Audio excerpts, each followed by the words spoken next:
अस्सलाम वालेकुम गाइस, कैसे हैं आप? उम्मीद करता हूं कि आप सब खैरियत से होंगे, खुश होंगे और हमारी दुआ है कि आप हमेशा खुश रहें, हंसते और मुस्कुराते रहें।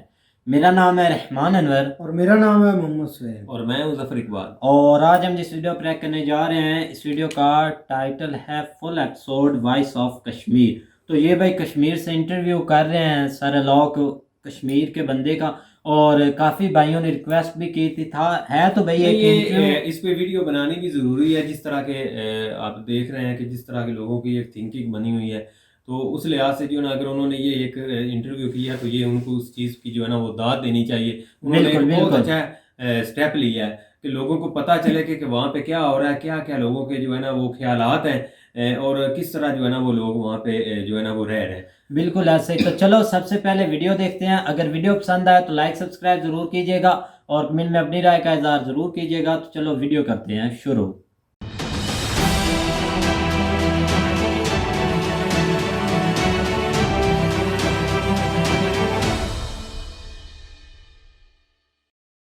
नमस्कार दोस्तों, डिफेंस डिटेक्टिव के एक और एपिसोड में आपका स्वागत है। और आज मेरे साथ एक बेहद ख़ास मेहमान जुड़ रहे हैं। ये जम्मू कश्मीर के रहने वाले हैं। कश्मीर में युवाओं के बेहतर भविष्य के लिए जी जान से काम कर रहे हैं, बहुत लंबे टाइम से काम कर रहे हैं, और एक तरह से कश्मीर के युवाओं के लिए ये गाइड की भूमिका निभा रहे हैं। लेकिन हमेशा से ऐसा नहीं था। इसके पहले वो उस भीड़ का हिस्सा थे जो स्टोन पेल्टिंग किया करते थे, लेकिन आज बिल्कुल चीज़ें बदल गई हैं और आज ये कश्मीरी युवाओं के गाइड बन चुके हैं, उन्हें सही रास्ता दिखाते हैं। तो क्या है उनके स्टोन पेल्टर से कश्मीरी युवाओं के लिए गाइड बनने की दास्तान, ये उन्हीं से जानेंगे। तो स्वागत कीजिए वजाहत फारूक भट्ट भाई को, और इनसे बहुत सारी बातें करनी है। स्वागत है वजाहत भाई आपका, बहुत बहुत शुक्रिया कि आपने मेरे लिए टाइम निकाला। बहुत बहुत शुक्रिया सर, बहुत बहुत शुक्रिया। वजाहत भाई, सबसे पहले तो मैं आपके उस save youth save future foundation के बारे में जानना चाहूँगा कि ये किस तरह बनाया आपने, कब बनाया, और इसके ज़रिए कैसे आप कश्मीर के युवाओं के लिए काम कर रहे हो। बहुत बहुत शुक्रिया सर। जैसे कि मैंने जो आपसे ऑलरेडी डिस्कस की दैट, जैसे आपने बोला कि दैट मैं आज जो एनजीओ चला रहा हूँ, जो यहाँ के युवाओं के लिए काम कर रहा हूँ, मैं ऐसा नहीं था, बल्कि I am a former stone पेल्टर, I can say hardcore stone पेल्टर, जो इस पे बिलीव करता था कि दैट मुझे स्टोन पेल्टिंग करनी है, जो इस पे बिलीव करता था कि दैट मुझे स्टोन पेल्टिंग के बाद मुझे पेट्रोल पंप सिक्योरिटी फोर्सेस पे पेट्रोल पंप लगाना है सिक्योरिटी फोर्सेस पे, या कल को आगे जाके मुझे टेररिस्ट बनना है। तो ये ख्वाब था कि मुझे जन्नत में जाना है। एक इस माहौल में मैं पैदा हो गया, इस माहौल में मैं जिया हूँ कि दैट ऐसे ही करते करते कि दैट मेरी जिंदगी का कोई मकसद ही नहीं था। मकसद यही था कि दैट मुझे मरना है, तो मैं मरने के लिए जीता था। बट कुछ मेंटर्स की वजह से, कुछ गाइड्स की वजह से जो बुरा रास्ता था, उस रास्ते से मैं निकल आया। और जिंदगी का मेरे आई कैन से दैट एक टीचर ने, एक मेंटर ने मुझे एक बात बोली कि वजाहत, सबसे बड़ा जो काम है वो है जीना, और सबसे जो आसान काम है वो है मरना। सो जी कर कंट्रीब्यूट करना और अपने लोगों के लिए कुछ करना, वो असल में वही जिंदगी है। और वही हर धर्म, वही हर जितनी भी जो ऑर्गेनाइजेशन है, वही जिंदगी का मकसद होना चाहिए, वही सबसे बड़ा पुण्य का काम है।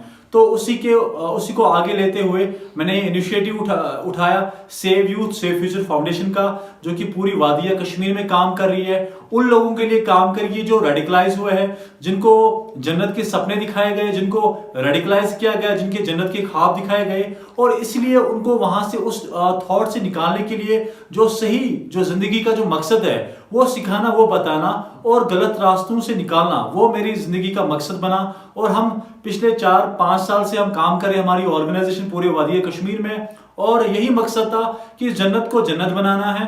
और जो यहाँ पे जिन लोगों ने यहाँ पे रेडिकलाइज किए यहाँ के युवाओं को, उनके खिलाफ लड़ना है, उस नैरेटिव के खिलाफ लड़ना है, और यहाँ के युवाओं को जीना सिखाना है, और अपने देश के साथ मिलाना है, और अपने देश की शाना पर शाना चलना है।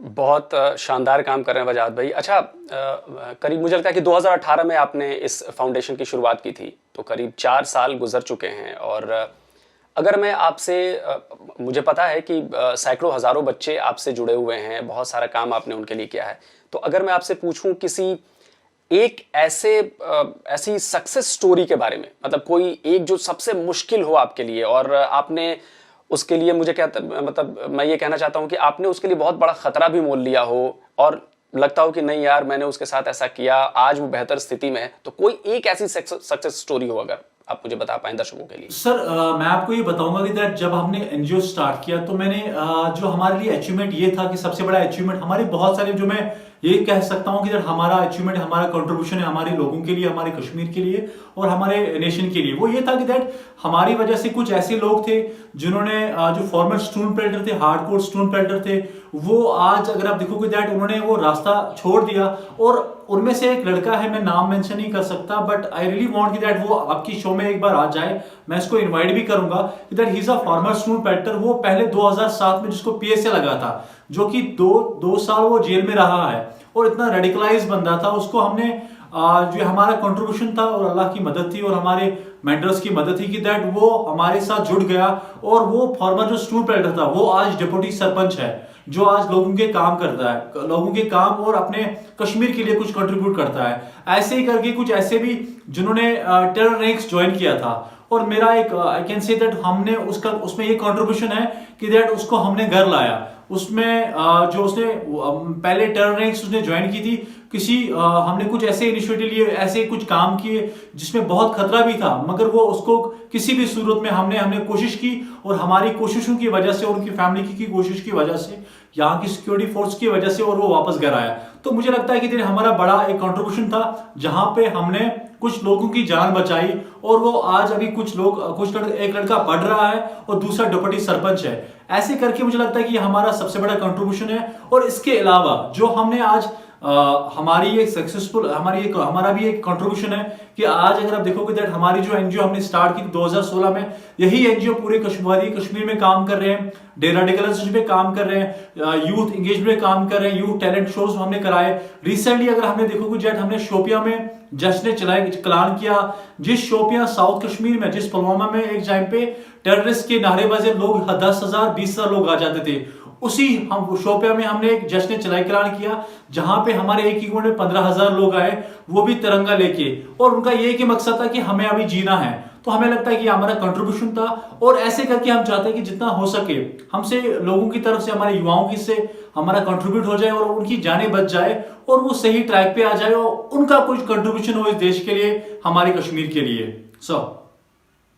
बिल्कुल, बहुत। और मुझे लग रहा है कि ये सारे लोगों को ये समझना होगा कि आप जिस कॉज के लिए काम कर रहे हो और जिस इलाके में काम कर रहे हो वो बहुत ही चुनौतियों भरा है। अच्छा, जहाँ तक मेरी जानकारी है कि आपने शायद पिछले साल 1.5 साल से आप यूरोपियन यूनियन के साथ भी काम कर रहे हो, तो वो किस तरह का प्रोजेक्ट है और उस पर आप क्या कर रहे हो, कैसे काम कर रहे हो? सर एब्सोल्युटली सर, मैंने कभी सोचा भी नहीं था। एक टाइम ऐसा था कि जब मुझे ये था कि मुझे मरना है, स्टोन पेल्टिंग करके मुझे मरना है, मुझे कोई मोहब्बत ही नहीं थी, मुझे बस ये था कि ये तो जिंदगी कुछ नहीं है, बट सही वाली जो जिंदगी वो मरने के बाद स्टार्ट होगी। बट जब मैंने स्टार्ट किया, जब मैंने देखा तो यही असल जन्नत है, यही जिंदगी है और इस जिंदगी को जीना और इसमें स्ट्रगल करना, कंट्रीब्यूट करना, यही असल में सबसे बड़ा काम है। तो इसी सिलसिले में जब हमने हमने जो इनिशिएटिव लिए, यहाँ के युवाओं के साथ काम करना, यहाँ के युवाओं के साथ उनको सही ट्रैक पे लाना, जैसे कि मैंने आपको पहले बोला कि मैं एक बढ़ते हुए रास्ते पे था, मैंने अपने आप को कुछ मेंटर्स की वजह से मैं इस रास्ते पे आ गया।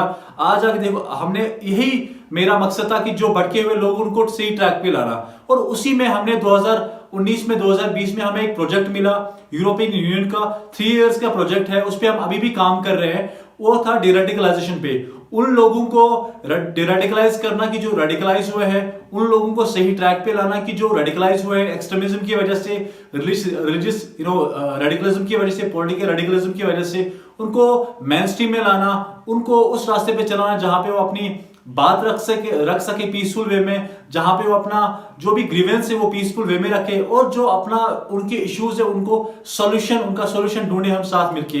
तो उसी प्रोजेक्ट पे हम काम करें यूरोपियन यूनियन के साथ, अभी भी चल रहा है, वो 3 साल का प्रोजेक्ट है। उसके हमने अप्रोक्सीमेटली 12 से लेके 24 हमने उसकी जो प्रोजेक्ट्स किए, वर्कशॉप्स किए। हर प्रोजेक्ट्स में, हर इवेंट में हमने जो फॉर्मर स्टोन पेल्टर्स थे, जो फॉर्मर OGWs थे, जो एक्सट्रीमिज्म की वजह से फंस गए थे कहीं पे, उनको हम लाते हैं, उनको गाइड करते हैं, उनको बताते हैं कि असल में जो जिंदगी है कि वो बताते हैं हमें। तो वही प्रोजेक्ट है सर, उसी पे काम कर रहे हैं हम। चलिए बहुत अच्छा है, आप काम करते रहिए। अच्छा, एक चीज़ और मैं जानना चाह रहा था कि जब आपने ये फाउंडेशन शुरू की, जब आपने एक ऐसे स्ट्रीम को पकड़ा जो बहुत चुनौतीपूर्ण, बहुत ख़तरे वाला, और जिन इलाकों में आप काम करते हैं वहाँ पे थ्रेट लेवल भी बहुत ज़्यादा है, तो क्या कभी आपको इस बात का एहसास हुआ कि आप कितने बड़े ख़तरे के ख़िलाफ़ काम कर रहे हो? कभी आपको डर लगा ऐसे कि यार मैं जा तो रहा हूँ लेकिन पता नहीं आगे क्या होगा? सर, इस बात में मैं एक बात कहूंगा आपको कि जब मैंने स्टोन पेडलिंग छोड़ दी, जब हमने एनजीओ स्टार्ट किया था, हमने जब हमारा पहला जो सबसे बड़ा इवेंट था तो वो नॉर्थ कश्मीर में हमने स्पोर्ट्स फेस्टिवल किया था पूरे नॉर्थ कश्मीर में। एंड वो दैट वाज वो ग्रैंड लेवल का हो गया था, जिसमें अप्रोक्सीमेटली 30,000 लोगों ने, उसमें युवाओं ने पार्टिसिपेट किया, और वो बहुत ही ज्यादा अच्छा इवेंट हो गया। और उसमें 2016 के बाद हमने किया था वो 2018 में। तो उसके बाद मे भी आपने नाम सुना होगा, जो कश्मीर के जो नामावार जो जर्नलिस्ट थे शुजात बुखारी साहब, उनको उस एक थ्रेट आई थी, कश्मीर फाइट करके एक ब्लॉग होता था जो पाकिस्तान की तरफ से चलाया जाता था, और जो थ्रेट चलाने वाले थे वो पाकिस्तान में बैठे थे, और उनको जो थ्रेट लिखते थे फिर उनको टारगेट किया जाता था। वैसे ही करके यहाँ पे बाबर कादरी करके एक जर्नलिस्ट थे, शुजात बुखारी साहब जैसे जर्नलिस्ट थे, उनको उसी पे थ्रेट आई, और विद इन नो टाइम उनको मार दिया गया, एलिमिनेट किया गया उन टेररिस्ट ने। तो उसी जब हमने वो इवेंट किया था north Kashmir sports festival, I was in college eight मेरा फाइनल ईयर था, तो उसी दौरान उसी ब्लॉक में, इतना बड़ा ब्लॉक जो टेरर ऑर्गेनाइजेशन टीआरएफ थी, द रेजिस्टेंस फ्रंट, जो बैकड बाय पाकिस्तान थी, उसमें मेरा थ्रेट आया। और पूरा ब्लॉग, नॉट ओनली उस टाइम पे जब मेरा ब्लॉग आया था, पूरे कश्मीर में वो फैल गया था, सब जानते, कुछ लोगों ने अवॉइड भी किया था, मैं डर गया था पहले। तो उस टाइम पे मैंने अपने जिस मेंटर ने मुझे समझाया, जिस मेंटर ने मुझे सही रास्ता दिखाया, उसका नाम इम्तियाज हुसैन है, जो कि पुलिस ऑफिसर एक थे, उनसे मैं मिला, उनसे मैंने बात की कि दर ऐसा मसला है। तो उन्होंने बोला कि दर वजहात ये आज पहली थ्रेट है, इसलिए कि जब आपका कंट्रीब्यूशन है, आप सही ट्रैक पे जा रहे हो, और बाकी मरना और जीना अल्लाह तक है, आपके गॉड तक है, भगवान तक है। जब आपका टाइम आया होगा तब आप मरोगे, जब आपका टाइम नहीं आएगा तो कोई दुनिया की ताकत आपको नहीं मारेगी। तो उसके बाद वो जो थ्रेट थी, इतनी छोटी एज में वो थ्रेट आना, तो मैंने उस थ्रेट को फेस किया। उसके बाद भी बहुत सारे थ्रेट्स आए, पर दिमाग में यही रहा है जो मैं काम कर रहा हूं वही सही रास्ता है, और यही जिंदगी का मकसद है। और जो आपने बोला कि नाम कैसे रखा, जो एनजीओ का सेव यूथ सेव फ्यूचर, जब हमने देखा कि अगर हम अपने नौजवानों को बचाएंगे, ऑब्वियसली हमारा मुस्तकबिल बन जाएगा, तभी हमने नाम भी रखा सेव यूथ सेव फ्यूचर। और यही मैं आपको कहूंगा कि दैट मैंने ये थ्रेट्स के बावजूद भी, हमेशा आज भी थ्रेट होता है कि दिमाग में डर होता है कि पता नहीं, मैं आपसे बात कर रहा हूं अभी तो बाहर जाऊंगा, पता नहीं कब ये they can target me, they can target us, they can target those people जो पीस के लिए, कश्मीरियत के लिए, आइडिया ऑफ इंडिया के लिए काम करें, को टारगेट करें। बट यही मकसद है कि दैट के इस सिलसिले में चाहते कि हमारे दिल में यह है कि हम सही रास्ते पे हैं, हमारे दिल में यह है कि दैट यही सही जिहाद है। जो जिहाद हमें बताया जाता है वो जिहाद नहीं, वो जहालत है। बट किसी को बचाना, किसी की लाइफ बचाना, वही असल में जिहाद है। उस जिहाद के लिए हम लड़ रहे हैं, उस इंसानियत के लिए लड़ रहे हैं, उस जमहूरियत के लिए लड़ रहे हैं, उस कश्मीरियत के लिए लड़ रहे हैं। और हम इसी कश्मीरियत को, इसी इनिशिएटिव को, इसी मकसद को आगे लेके चलेंगे। और इस हमारा जितना हो सके हम कश्मीरियों को, हमारे नौजवानों को बचाने की कोशिश करेंगे, और इस कश्मीर को, वन सेकेंड में कहूंगा, इस कश्मीर को फिर से जन्नत बनाएंगे। बिल्कुल वजाहत भाई, मतलब बहुत बड़ा मकसद है और सही रास्ता है। सही रास्ते पे मुश्किल बहुत आती है, चुनौतियां बहुत आती हैं, लेकिन जो सही रास्ते पे टिका हुआ है, आखिरकार जीत उसी की होती है, कामयाबी उसी की होती है। अच्छा वजाहत भाई, जब आप स्टोन पेल्टर थे, जब आप ऐसा सिक्योरिटी एजेंसीज पर पत्थर फेंकते थे, पेट्रोल बम फेंकते थे, तो मैंने सुना कि उसके बाद आप धीरे धीरे चेंज हुए, फिर आप एनसीसी भी आपने ज्वाइन की थी। तो कैसे सफर कैसा रहा कि मतलब आप एनसीसी गए, कहाँ मिले, कैसे आप चीजों से, दूसरों से बात की आपने, कैसे आप बदले, ये थोड़ा इस बारे में दर्शकों को बताइएगा। सर मैं एक चीज आपको भूलना, I forget to tell you one thing that जब स्टोन पेडलिंग हमने स्टार्ट की 2014 में, हमने एक कहानी में बताऊंगा कि दैट एक 2014 में यहाँ पे पार्लियामेंट्री इलेक्शंस हो रहे थे। तो मेरे किसी रिलेटिव की शादी थी, और उस शादी से निकल के हम इतना एक रेडिकलाइज किए गए थे, हम एक उस इन्वायरमेंट में रह रहे थे। हम, मैं और मेरा कजन वहां से निकले, और हम रोड पे आए, और हमने वो वहां से कॉन्वॉय आ रही थी, सिक्योरिटी फोर्स की इलेक्शन के बाद जो ड्यूटी थी वहां पे वो आ रही थी, हमने उन पे स्टोन पेल्टिंग की। आई रिमेंबर दैट इज, वहां पे कैस्पर, वो तगड़ी गाड़ी होती है, स्ट्रॉन्ग गाड़ी होती है, उसका शीशा हमने तोड़ा। वो मैंने जब तोड़ा तो बहुत सारे लोग हमारे अगल बगल आ गए, तो हमें अप्रिशिएट करने लगे। मुझे ये लगा कि नहीं, यही जिंदगी है, यही लाइफ है, मैं तो हीरो बन गया। पर मुझे नहीं पता था वो हीरो है कौन। मैंने एक किसी आर्मी गाड़ी पे पत्थर मारा, नेक्स्ट मुझे ये था कि मैं पेट्रोल बम मारूंगा, नेक्स्ट मुझे ये था कि दैट मैं कल को ग्रेनेड मारूंगा। बट धीरे धीरे एक हर फ्राइडे में एक प्रोटेस्ट होते थे, स्टूल बैटलिंग होती थी 2016 में, तो हम ज्वाइन करते थे उस दौरान। तो उस दौरान हमें जब हम स्टूल पैडलिंग कर रहे थे, जुमा में एक मौलवी साहब ने तकरीर की, उसके जो एक बेटी है एक बेटा है, जो नीट के लिए तैयारी कर रहे थे। तो जब हम स्टूल पैडलिंग के लिए जा रहे थे, जब मैं वापस आ रहा था, तो उसका एक बेटा वापस निकला था गेट से, उसके घर से, तो ही स्लैप्ड हिम। तो सभी साथ में थे, तो उनको बोला कि आपने इसको क्यों थप्पड़ मारा? तो ही रिप्लाइड की दैट वहां पे जाएगा, पुलिस पकड़ेगी, एफआईआर लग जाएगा, ये डॉक्टर कहां से बनेगा, ये नीट कैसे क्वालिफाई करेगा, तो हमारे घर में पुलिस एफआईआर, उसका करियर बर्बाद होगा।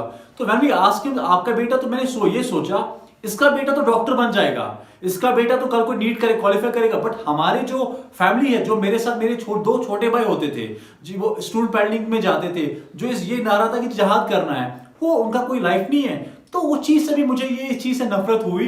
वो भी एक रीजन था, वो पहला रीजन था जो इस चीज से मैं थोड़ा दूर होने लगा। जब मैंने 2015 में मैंने ज्वाइन किया कॉलेज, तब मैंने जब एनसीसी स्टार्टिंग में मैंने ज्वाइन किया था, तो दिमाग में ये होता कि जब बाहर वाले, ये होता था बाहर वाले लोग, मींस कि जम्मू के लोग, हमारे स्टेट में होके जम्मू जब बोलते ये बाहर वाले लोग हैं, दिल्ली में कोई रहता था हम बोलते हिंदुस्तान के लोग हैं। ये था कि ये हमारे दुश्मन है। बट मैंने फिर जब मैंने एनसीसी ज्वाइन किया, किसी ने मुझे ज्वाइन करवाया, मुझे कोई कंसेप्ट नहीं था व्हाट एक्चुअली एनसीसी इज। जब हमारे जो टीचर थे उस टाइम पे, उन्होंने मुझे ज्वाइन इसलिए कि मेरी हाइट बहुत लंबी थी और लंबी हाइट मेरी है, तो इसलिए मैं ज्वाइन कर पाया। जब हमारा पहला कैंप था नगरोटा जम्मू, जब हम वहां पे गए, जब मैंने देखा वहां पे डिफरेंट स्टेट से लड़कियां आई है, जब उनसे बात की कि दे रियली लव अस, वो चाहते हमारे बारे में सुनना, उनको अच्छा लग रहा है, और वहां पे मेरे बहुत दोस्त बन गए। तो मुझे लगा कि ये तो टोटली गलत है। ये जो हमें पढ़ाया जाता है, सिखाया जाता है कि आपके गैर मुस्लिम ये काफिर है या आपके दुश्मन है, तो वो टोटली गलत, वो नैरेटिव, वो प्रोपेगेंडा है। तो वो भी एक रीजन बना कि मैं मेन स्ट्रीम के लिए आ गया। और 2016 की जो स्टूल बैटलिंग चल रही थी, in 2017 I met with a guy, police officer, his name is, वो उस टाइम पे एसएसपी बारामूला हुआ करते थे, आज वो श्रीनगर में एसएसपी, तो उसका नाम था इम्तियाज हुसैन मीर। और जो दिन से मैं मिला था, मुझे दिमाग में ये था कि पुलिस वाले गलत होते हैं, पुलिस वाले हमें बस जुल्म करना जानते हैं। बट इन रियलिटी अगर आप देखोगे, जब उनसे मिला, जब उनके ऑफिस में था गया, मुझे ये लगा था मे बी शायद ये मेरे से इनको किसी ने बोला वो स्टूल पैडलिंग करता होगा, पता नहीं बुरी तरीके से बात करेगा। जब मैं उनके ऑफिस में गया, उन्होंने मुझे बैठने के लिए बोला और विद इन नो टाइम मुझे चाय मिली और मुझे यही बात बताई, वजाहत एक ही चीज है, जीना सबसे बड़ा मुश्किल काम है और मरना सबसे आसान काम है।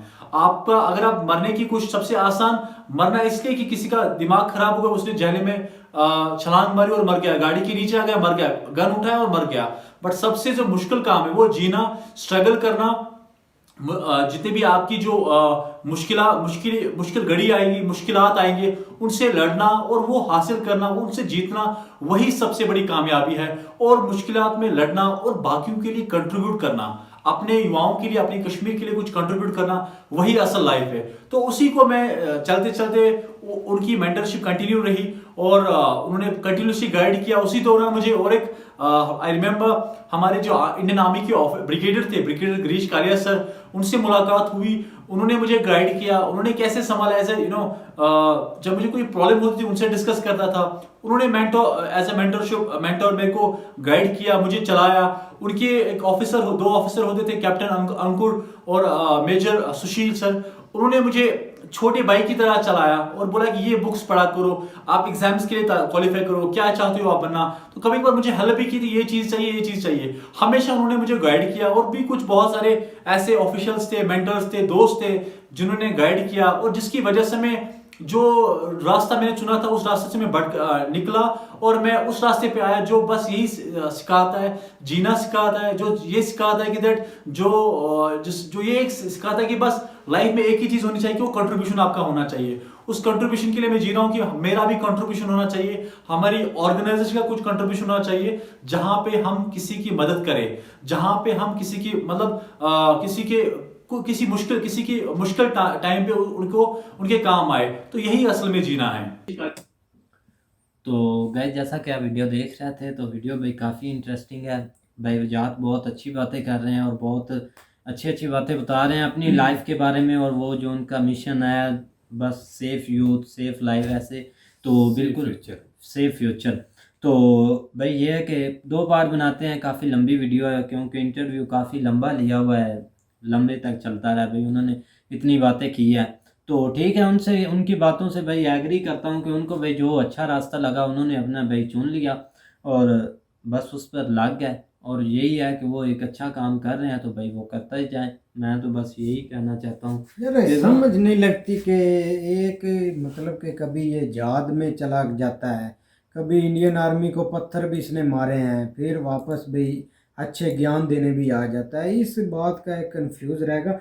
लेकिन यार ये हम मतलब कि ये तो मानते ही नहीं ना कि आपने इंटरव्यू लिया, ठीक है, उसके मतलब कि इधर अच्छे ज्ञान को भी हमें सुनने के लिए मिला है, ऐसा ही है ना। तो भाई एक आधा आदमी, ऐसे तो हम भी हज़ारों आदमी उधर से पकड़ कर बोलते हैं कि भाई इंटरव्यू आपने करना है और आपने सबसे पहले यही बताना है कि जो ये रास्ता हमें दिखाते हैं ये रास्ता ख़राब है, ये गलत है, आपने बस बुराई करनी है। ऐसे ही ना एकदम से ये पीछे, अच्छा ये तो मुझे इंटरव्यू थोड़ा स्टोरी ज़्यादा लग रही थी कि मैं एक पहले जाती बनना चाहता था, फिर मैं अपनी सीधी लाइन में आ गया था, फिर मैं उसमें आ गया। अगर आप इसका इंटरव्यू कर लिया तो बुरहान वानी का भी आपने इंटरव्यू करना था, उसको आपने वापस लाना था। आपकी हर वीडियो में कश्मीर में इतनी खुशहाली हो रही है, उतनी इधर डेवलपमेंट हो रही है, आप इधर बोल रहे हैं कि आप उस इलाके खतरनाक में गए, आपको खतरा नहीं था, आप ऐसे कैसे कर सकते हैं?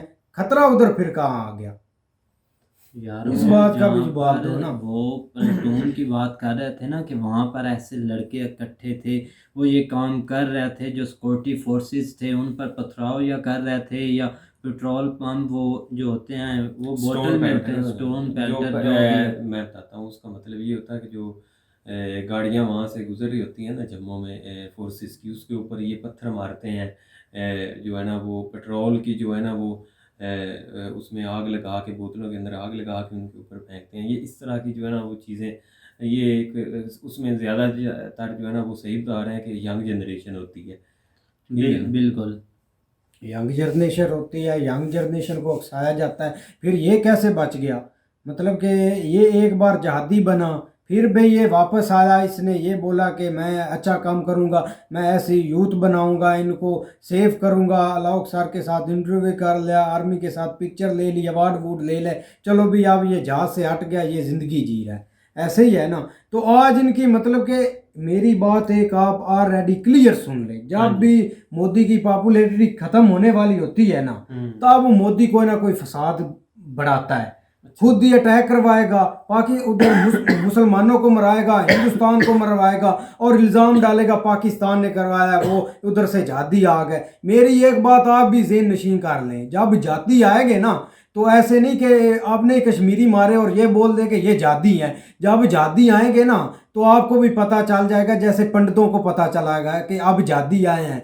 जादी का नाम बदनाम ना करो, जब वो आते हैं तो आपको भी पता चल जाता है, कश्मीर को भी पता चल जाता है कि कोई आया था जादी, वो होता है बुरहान वानी था जादी, पूरी दुनिया में पता चला है ना। अभी भी उसकी कई सोशल फेसबुक पर पिक्चर लगाए तो वो पिक्चर भी ख़त्म हो जाती है, फेसबुक की ख़त्म हो जाती है। ऐसे ही है ना, वो जादी होता है। ऐसे कश्मीरियों को 2 3 4 कश्मीरियों को मारकर और उन पर मतलब कोई भी इंडिया में ऐसे वाक़या हो गया तो भाई इसमें पाकिस्तान का आता है। ये पाकिस्तान को मोदी का आपका एजेंडा बता रहा हूँ, जो उसका एजेंडा है। आज इनको मतलब कल इन्होंने मतलब कि एक फेक ट्विटर बनाया और उस एक बयान दिया कि तरीके तालिबान अब इंडिया पर भाई अटैक करेगी, इंडिया में ऐसा करेगी। इंडिया अकाउंट इसका था और एजेंडा किसका था? मोदी का। उधर मतलब के ओ भाई मेरी बात तो सुनो, इन्होंने ट्वीट किया कि हम ऐसा करेंगे वैसा करेंगे। अब मोदी साहब भाई कोई ना कोई अटैक जरूर कराएगा इस इलेक्शन में, ये आपको कन्फर्म ही बात बता देता हूँ। और उसको भाई इन्होंने क्या बोला, जब उधर ये मारेंगे लोगों को, बेकसूरों को अटैक करवाएंगे, आप ही करवाएंगे, और फिर बोलेंगे ये पाकिस्तान का आता, पाकिस्तान से तरीके तालिबान आ रहे हैं, पाकिस्तान के याद था। ऐसे खुल्लम खुल्ला मतलब कि पाकिस्तान को टारगेट करेंगे। और जब मोदी की पॉपुलैरिटी खत्म होने वाली होती है, चलो जून की जब इलेक्शन तो खत्म हो रही है, सबको पता है कैसे खत्म हो रही। उनका इतना अच्छा नाम बन रहा है, वो इतने अच्छे काम कर रहे हैं, तो इस वजह से तो उसका नाम बन रहा है उनका। किसका इतने नाम बन अच्छे रहा अच्छे है? भाई वो उनकी मीटिंगें हो रही हैं, वो जी पॉपुलैरिटी खत्म हो रही है, अब कैसे भाई खत्म ये हो रही आप है, अमेरिका के साथ वो अपने रिलेशन उनके इतने तो स्ट्रांग हो आज चुके हैं, अमेरिका ठीक ने है ना। उनको बोला था जैबे वाला झंडा बंद करो मोदी साहब, ये जो मतलब कि इनको कत्लेआम कर रहे हैं, इन पर जुल्म कर रहे हैं, ये बंद करो, ये अमेरिका नहीं बोलता था, और किसने बोला है? और यार वहां से किसी ने ट्वीट किया होगा और आपने हाँ, वो वहां से ट्वीट किसी भी ने ट्वीट किया, ठीक किसी है ना लोकल भाई। बंदे ने नहीं ट्वीट किया, इनकी तरह फेक ट्वीट बनाकर नहीं कर रहे वो। चलो जी, अब जी ये मैं सुन रहा हूँ भाई आपसे कि वो जो पीएम मोदी साहब हैं वो यहाँ पे कश्मीर में अटैक करवा रहे हैं, वो यहाँ पे वो कर रहे हैं। मुझे तो इस चीज़ की आपकी ये नहीं समझ आती कि वो ऐसा क्यों करवाएंगे। पुलवामा वाला अटैक इन्होंने करवाया था, लगाया पाकिस्तान पर है। चलो जी, अजीब वो बात करते किसने हैं अब आप तो। करवाया था? इनने करवाया था, और किसने करवाया था? पता नहीं इधर भाई, आप बोल तो रहे हैं कि कहाँ हमने से- फार्मरों को ऐसा किया, काट दिए, उधर आपने सड़कों पर 3 साल उनको रुलाया है, और फिर जब अपने आप पर आने लगी तो भाई सारे कानून वापस ले ले, और फिर अपना एजेंडा याद कर दिया कि मोदी साहब ने बहुत अच्छा काम किया, बहुत। सब कोई पागल है जो देख रहे हैं। यार, इतने फार्मर कितने मरे हैं आपको पता है? यार वो आप खुद आए हैं इस काम में, तो वो तब तो ये वो होता ही है, जब जहाँ खुद ये ही आते प्रोटेस्ट हैं। होते हैं तो वहां पर ये तो काम होता है। प्रोटेस्ट नहीं हुआ 3-4 साल, वो प्रोटेस्ट नहीं होता। चलो जी, 3-4 साल, वो तो 1 साल बैठे हैं कि पता नहीं कितने दिन 6 बैठे माह हैं। बैठे हैं। कम से कम इतने ही हैं, तो आप भाई 4 साल लगा रहे हैं, कुछ जाने वाली बात करो। चलो यार खैर, हम किसी और टॉपिक पे जाते क्यों। हमने असल भाई में वजाहत मैं की बातें हमेशा की, कहता हूं उन्होंने कि सब आप कुछ जो है ना, आपके सामने रख दिया, अब उससे बढ़कर हम क्या आप बात टॉपिक करें। से थोड़ा सा साइड पे ना हुआ करें, जिस टॉपिक पे बात हो रही होती है ना उस पर थोड़ा फोकस किया करें। अच्छा, सेव यूथ सेव फ्यूचर, वजाहत साहब, वजाहत फ़ारूक साहब जो है ना वो बहुत एक अच्छा जो है ना वो काम कर रहे हैं, ठीक है। मैं तो कहता हूँ अल्लाह पाक उनको इस चीज़ में कामयाबी दे। देखो ना, कोई कब तक जो है ना वो ये चीज़ें बर्दाश्त कर सकता है, कौन कब तक एक कैद बर्दाश्त कर सकता है, कौन कब तक जो है ना वो लोगों को हंसते खेलते देख के खुद रोता रहे, ये कौन कब तक बर्दाश्त करता है। एक ना एक दिन जो है ना वो हर कौम के ऊपर जो है ना वो इस तरह के दिन आते हैं, उनको मौका मिलता है कि वो अपने जो है ना वो अब दौड़ लगा लें और अपनी जो है ना वो अपना अपने कौम की जो हालत है ना वो चेंज कर लें। ये हर किसी को मौका मिलता है। तो अब देखा जाए तो कश्मीरियों को जो है ना अब एक मौका मिला हुआ है, ठीक है। 370 हट गया, ये शायद इनकी एक किस्मत में था, तो किस्मत में था तो वहाँ पे जो है ना वो सारी चीज़ें ये शुरू होनी थी।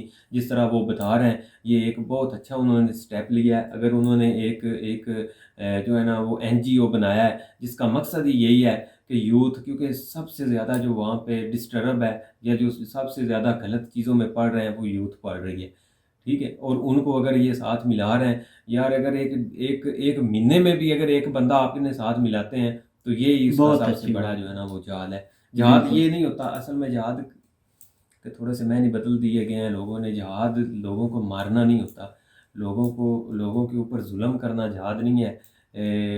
दूसरे लोगों के जो है ना दूसरे कंट्री में जाके लोगों को वहाँ पे जाके मतलब गलत काम करना या जो भी आप बेहतर जुल्म जानते के हैं, खिलाफ उठ खड़े होना यही जहाद जहाँ है। जुल्म के खिलाफ और खड़े जो होना, ये करते हैं जुल्म अपना उधर जो कश्मीर में, नफस वो है, जहाद है। नहीं नहीं और नहीं, सब मेरी बात करेंगे। सुनिए, मेरी बात सुनिए। अपना नफस जो है ना इसके खिलाफ जाना भी जहाद है। ये आपने करीब का जहाद मैं बता रहा हूँ, ठीक है। तो बात करने का मतलब ये है कि कश्मीरियों को अगर हक मिल रहा है तो उनको मिलना चाहिए। क्या करें वो बेचारे, कब से वो 70 साल से वो आपके सामने हैं, वो देख रहे हैं वो जुल्मों में जो है ना वो जुल्म उनके ऊपर जो है ना वो हो रहे हैं। करने वाला कोई है, बदनाम कोई है, ठीक है। अगर उनको ये आप सारी फैसिलिटीज़ जो है ना वो मिल रही हैं तो उनका दिमाग ख़राब है कि वो किसी और के बारे में सोचेंगे।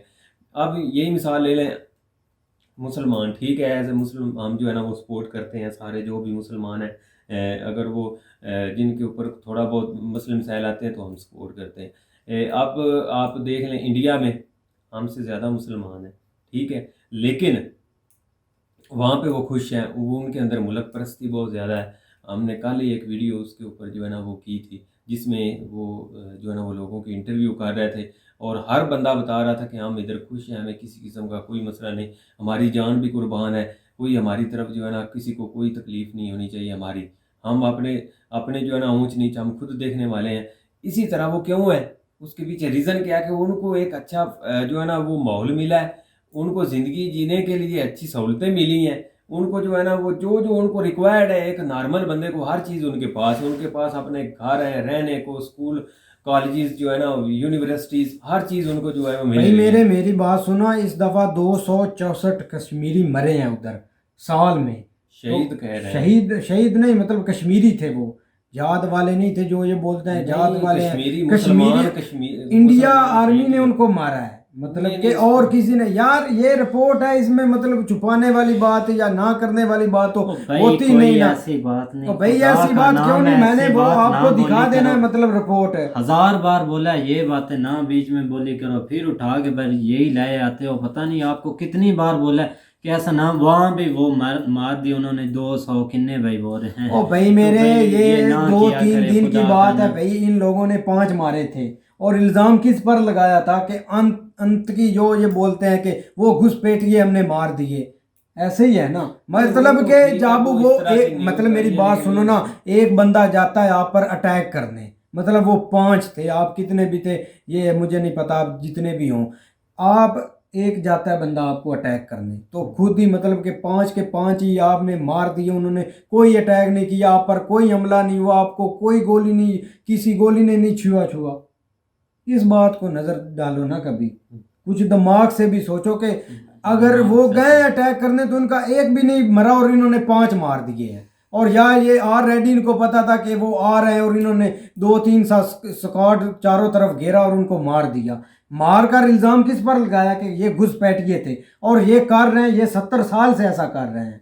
मैं नहीं भाई ये चीज मानने वाला। तुम ना मानो, तुम्हें नहीं मनाने नहीं, के मैं लिए वो मैं जो नहीं आप बोल रहा। 5 की बात कर रहे हैं ना, वो हमारा जो मीडिया वो भी कवर कर रहा था, लेकिन उनकी आपका न्यूज़ मीडिया कुछ और कवर, थी। हाँ उनकी बिल्कुल। न्यूज यही थी घुसपैठिए हमने मार दे, तो नहीं हमारी नहीं, न्यूज ने, हमारी न्यूज़ की बात कर रहा हूँ, हमारी उनका न्यूज कुछ ने और ये बोला वो। था कि कश्मीरी मारे हैं। अल जजीरा ने बोला था कि इन लोगों ने कश्मीरी मारे हैं। जो अब ये अल जजीरा की ना तो आपको रिपोर्ट दिखाएगा, जो आपके मतलब के पिछले सारी आप इसकी एपिसोड देख लें, उसमें अल जजीरा का जिक्र हुआ है। और आज अल जजीरा में IS और टेररिस्ट घुस चुका है रिपोर्टिंग में। वाह, जो बोलता है मतलब कि जो इस लोगों को उनको मेंशन किया था वो इनकी रियलिटी दिखाता है कश्मीर में क्या क्या होता है, उसका कभी इंटरव्यू लो ना, उनसे कभी पूछो ना, क्योंकि वो रियलिटी दिखाता है, उन पर कभी बात नहीं करनी। जो इंडिया को रियलिटी दिखाएगा चैनल बैन करो, इसकी बात नहीं सुननी। जो गलत इन्फॉर्मेशन देता है ये भाई हमारा सक्का है, ये बंदा बहुत पहुंचा है, बहुत इन्फॉर्मेशन है इसके पास। नहीं तो कोई आप सॉरी, वो कश्मीर से कोई बंदा ले ना लाइव पे, अपना कोई दोस्त है आपका वहां पर, उसको नहीं, हम मेरा उसका दोस्त तो इंट्रो नहीं, करते हैं भाई। हमें करने की जरूरत ही नहीं, हमें सब कुछ पता है। चलो आपकी खुफिया जानकारी भी काफी है ना, एजेंसी आपकी अच्छा, तो फिर हाई मुद्दे लेवल पे पर है। दोबारा अगेन आना पड़ेगा। जो बात कर रहे थे, हाँ उधर मुसलमानों को अगर ये सारे हकूक़ हैं तो इसी तरह सेम ये चीज़ अगर आप कश्मीर में ले लें, जम्मू में, तो उनको अगर अभी जो है ना वो स्टार्ट हुआ है, तो जिस तरह वहाँ पे जो फॉरेनर कंपनीज हैं उन्होंने भी अनाउंसमेंट की है वहाँ पे इन्वेस्टमेंट करने की, और वो स्टार्ट भी कर यार रहे हैं। इस बात को आज बिजली का आई issue थिंक था। 2 मंथ हो गए हैं इस बात को, मतलब के तो अभी तक देखो कोई ना, इन्वेस्टमेंट यार announcement हो गई, प्रोजेक्ट का प्रोजेक्ट करना स्टार्ट तो काफी- उन्होंने करना ही है ना। ये बिल्कुल बात ना करना करें है। आप, एक 6 माह साल रुक जाएं। ग्वादर में इंशाल्लाह सबसे बड़ी उन्होंने अनाउंसमेंट की थी कि ग्वादर में ऐसी बिल्डिंगें बनाएंगे, तो वैसा अभी बहुत सारी अनाउंसमेंट चीजें की क्या- आज 3 साल हो चुके मेरी हैं, बात उधर सुनो। नामो निशान ही नहीं है। मेरे भाई बहुत सारी चीजें अभी उधर चल भी रही हैं, ये कौन सा नहीं चल रही। आपने लास्ट देखा था ये कि तो वहाँ पे भाई वो वहाँ के रहने वाले बता रहे थे कि हमें जो है ना, जिस तरह एक मतलब एक पहाड़ी इलाका है ज़्यादा, जहाँ से गुजरने के लिए उनको रास्ते नहीं होते थे, वहाँ पे उन्होंने जो है ना वो उनको पुल्स बना के दी हैं, पुलों के ऊपर जो है ना वो गुजर रहे हैं, वो दिखा भी रहे हैं। जिनके पास इलेक्ट्रिसिटी की प्रॉब्लम थी, जिनके जहाँ दूर दराज इलाकों में बिजली नहीं पहुँच सकती थी, भाई वहाँ पे वो ऐसी गवर्नमेंट ने बातें बिजली जो है ना वो बिल्कुल, पहुँचाई। ये बिल्कुल दिखाते हैं वैसे जब भी हमने ये वीडियो मेरी देखी बात है। सुनो, जब भी पाकिस्तान UN में बोलेगा ना कश्मीर में, ये कश्मीर के सक्के भाई बन जाएंगे कि हम हैं ही कश्मीरियों के और किसी के हैं ही नहीं। UN ने कुछ चलो बोलो भाई यार, खैर UN छोड़ो सब बातों को, UN यही है कि सब हम आने वाला फ्यूचर जो भाई सब के लिए अच्छा हो। तो तो नेक्स्ट भाई पार्ट मेरे नेक्स्ट पार्ट, यार बात तो कुछ करने दो, जी, आप जी, बात ठीक है, कुछ करें करने आप, नहीं भाई, देते कि भाई बोले आप मतलब के बोल रहे हैं कि इन्वेस्टमेंट करेंगे, अनाउंसमेंट हो चुकी है, अब पता नहीं अनाउंसमेंट हो गया तो कब स्टार्ट होगा। पहाड़ों पर ही बुर्ज खलीफा बनाएंगे, बुर्ज खलीफा ही बोलते हैं ना हाँ जी, जो दुबई में, वो भाई पहाड़ों पर ही बनेगा। वादियों में और बुर्ज खलीफा उन्होंने सेफ नहीं बनाना, वादियों उन्होंने में, कभी 5 सेफ लाख वादियों में, कभी बहुत लोग खुश हैं, कभी खतरनाक वादियों में। आपने इतने कैसे प्रोजेक्ट स्टार्ट कर रहे हैं, आप कैसे नौजवानों को इस रास्ते तो पर भाई ले वो आए। LOC के कभी पास जो मतलब फिर- के इंडिया गाड़ी पर पत्थर मार कर आप भी वाजिद साहब आ गए इधर इंटरव्यू देने के, वजाहत सब साहब। अच्छा है, वजाहत साहब, वाजिद साहब जो भी हैं, चलो इधर भाई, सब खैर, अच्छा है। असल में ना नहीं मैं यार, इस चीज़ को मैं दोबारा रिपीट करता हूँ कि इस तरह का अगर कोई बंदा अगर एक ही बंदा ठीक हुआ है ना, अगर वो ठीक हुआ है तो वो सब कुछ बता रहा है। मैं कहता हूँ अगर ये ठीक हुआ है तो कम से कम ये अपने साथ जो वो बता रहा है, हम 15-16 हज़ार का हमने एक दफ़ा मजमा भी किया है। अब रही बात खतरे की, या जो खतरे वाले इलाके वो हैं, ये नहीं कि वो ख़त्म हो गए। ये जो LOC के करीब जो है ना वो इलाके हैं, वो अभी भी वहाँ पे जो है ना वो खतरे वाले हैं, लेकिन जो इधर हैं वो वहाँ पे सुकून है, वहाँ पे हर चीज़ चल रही है, एक नॉर्मलाइज ज़िंदगी चल रही है, और वहाँ पे लोग नॉर्मल ज़िंदगी गुजार भी रहे हैं।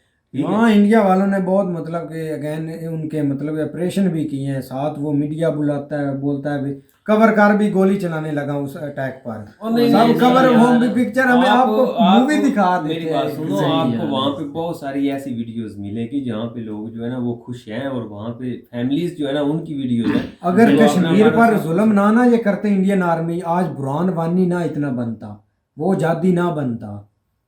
नहीं, यार वो को एक छोड़ें, इस उसको बात है को, उसकी यार, हिस्ट्री वो- में जाने से पहले इस चीज़ को छोड़ें भाई। मजीद जो आप जो डिस्कस है ना वो बेहतरी की नेक्स्ट तरफ- पार्ट में वो करेंगे। बेहतरी की तरफ देखें कि आप बेहतरी की तरफ लोग जा रहे हैं, उनको यार मिल रही है फैसिलिटी तो वो जा रहे हैं ना। मैं बिल्कुल, आपको पहले भी बिल्कुल। ये एक मिसाल छोटी सी दे चुका हूँ कि अगर यार अगर इधर इतना- सारे मुल्क के लोग खुश हैं तो उधर भी खुश है, वो अगर भी इतना इंडिया का हिस्सा है पीस ना। इतना पीस है तो फौजें हटाएं। तो फौजें हट ही रही है ना आस्ता आस्ता। कौन सी हट रही हैं? वो सिर्फ डबल हो जो- रही हैं जो- फौजें। नहीं यार, किधर नहीं, डबल नहीं, हो रही है? डबल उसी नहीं हो इलाके रही। में है। इधर जो स्कूल वाले उधर तो कोई भी इतने जो है ना वो खास फौज का इस तरह का सिस्टम नहीं है। बिल्कुल ऐसे ही। तो यार हम हमारी नेक्स्ट पार्ट LOC भाई के करीब- जरूर हमारी बनाएंगे LOC पे हट नहीं है फौजें भाई। उधर। अब छोड़ें चीज़ों को, यही सोचें कि अच्छा। तो उम्मीद करते हैं कि गाइज आपको वीडियो पसंद आएगी। अगर पसंद आए तो लाइक सब्सक्राइब जरूर कीजिएगा, और कमेंट में अपनी राय का इजहार जरूर कीजिएगा। अल्लाह हाफिज़।